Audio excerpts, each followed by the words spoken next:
Panginoon, alagaan mo ang aking pamilya. Panginoon, maraming salamat sa mga bagong blessings na hatid ng araw na ito.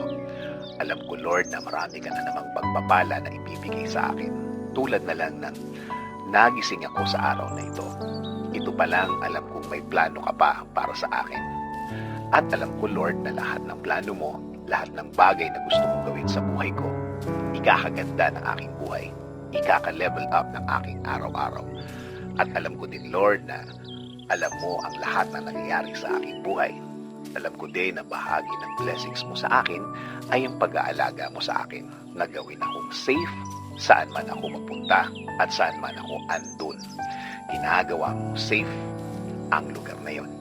Kaya ngayon, Lord, kasama po ng aking dasal na ito na alagaan at protektahan mo din ang aking pamilya, Lord. I-bless mo sila sa lahat ng kanilang gagawin at pupuntahan.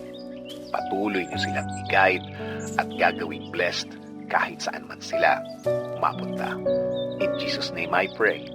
Amen. Sabi nga sa Psalms 32:8, I will instruct you and teach you in the way you should go. I will counsel you with my loving eye on you.